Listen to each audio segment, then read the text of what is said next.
une star de Harry Potter, TF1 diffuse ce mardi soir le 5e opus de la saga, a dû se battre contre des problèmes d'addiction après cette aventure. Une période compliquée, sur laquelle elle revient dans un livre autobiographique. TF1 poursuit sa diffusion des films Harry Potter ce mardi 28 novembre 2023 à 21h10, avec le 5e opus de la saga intitulé L'Ordre du Phénix.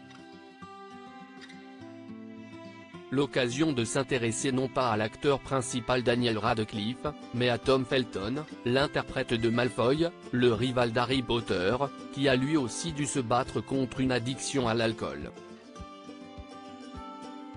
Je suis passé de ne pas être particulièrement intéressé à boire régulièrement quelques pintes par jour, avant même que le soleil ne se couche, à un verre de whisky pour accompagner chacun d'eux, raconte-t-il dans son autobiographie intitulée Beyond the Hand, sortie le jeudi 13 octobre 2022 au Royaume-Uni.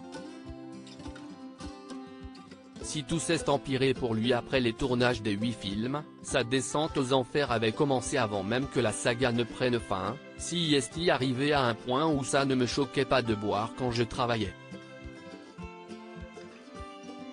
Je n'étais pas préparé, je n'étais pas le professionnel que je voulais être. Mais l'alcool n'était pas le problème, c'était un symptôme.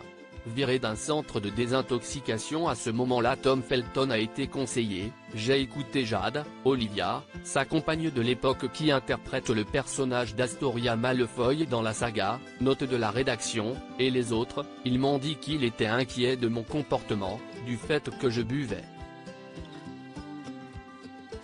Je n'étais pas en état de les entendre, révèle-t-il dans cet ouvrage, avant d'expliquer s'être rendu dans un centre de désintoxication. Il était alors sur le chemin de la guérison.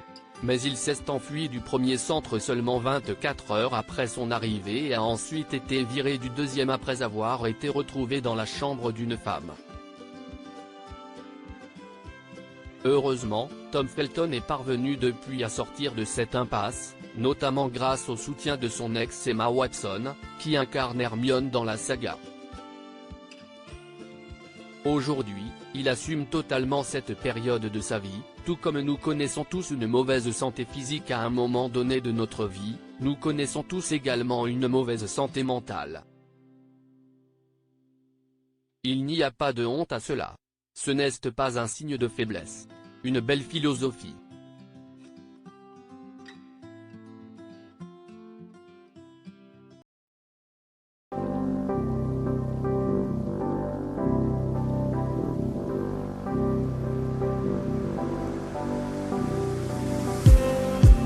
Just need